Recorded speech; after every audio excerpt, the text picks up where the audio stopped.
Nagoya Asia క్రీడల్లో దాయాది దేశాలైన భారత్, పాకిస్తాన్ మధ్య league దశలో మ్యాచ్లుండే అవకాశం లేదు. అయితే ఈ టోర్నమెంట్లో ఈ రెండు జట్లు తలపడితే మాత్రం ఆ మ్యాచ్ కు ప్రత్యేక ప్రాముఖ్యత ఉంటుంది. ఎందుకంటే ఈ మెగా సమరం నేరుగా పతక పోరుగానే జరగనుంది.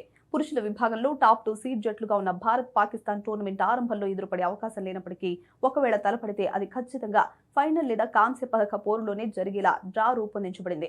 మహిళల విభాగంలో కూడా ఇదే పరిస్థితిని అనుసరించారు. సెప్టెంబర్ 19 నుంచి అక్టోబర్ 4 వరకు ఆసియా క్రీడలు జరగనుండగా క్రికెట్ మ్యాచ్లు సెప్టెంబర్ 15 నుంచి అక్టోబర్ 3 వరకు మహిళల మ్యాచ్లతో ప్రారంభమై ఆ తర్వాత పురుషుల మ్యాచ్లు నగోయాలోని పాలోమా మిజుహో స్టేడియంలో జరగనున్నాయి. పురుషుల విభాగంలో 10 జట్లు, మహిళల విభాగంలో 8 జట్లు పోటీ పడుతున్నాయి. పురుషుల విభాగంలో భారత్, పాకిస్తాన్, బంగ్లాదేశ్, శ్రీలంక జట్లు నేరుగా క్వార్టర్ ఫైనల్స్ కు అర్హత సాధించగా ఆఫ్ఘనిస్తాన్ సహా మిగతా 6 జట్లు గ్రూప్ దశలో ఆడనున్నాయి. సెప్టెంబర్ 28న క్వార్టర్ ఫైనల్స్ జరగనుండగా అక్టోబర్ 1న సెమీఫైనల్స్, అక్టోబర్ 3న ఫైనల్స్ మరియు కాంస్య పథక పోరు జరగనున్నాయి.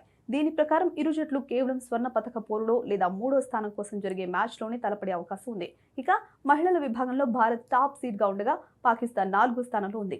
భారత్ క్వార్టర్ ఫైనల్స్ లో జపాన్తో తలపడనుండగా పాకిస్తాన్ థాయిలాండ్తో ఆడనుంది. మహిళల విభాగంలో కూడా భారత్, పాకిస్తాన్ పోరు సెప్టెంబర్ 22న జరిగే ఫైనల్ లేదా కాంస్య పథక మ్యాచ్లోనే సాధ్యమవుతుంది. T20 ఫార్మాట్లో జరగనున్న ఈ పోటీల కోసం శ్రేయస్ అయ్యర్, హర్మన్ ప్రీత్ కౌర్ నేతృత్వంలోని జట్లను ఇప్పటికే ప్రకటించారు.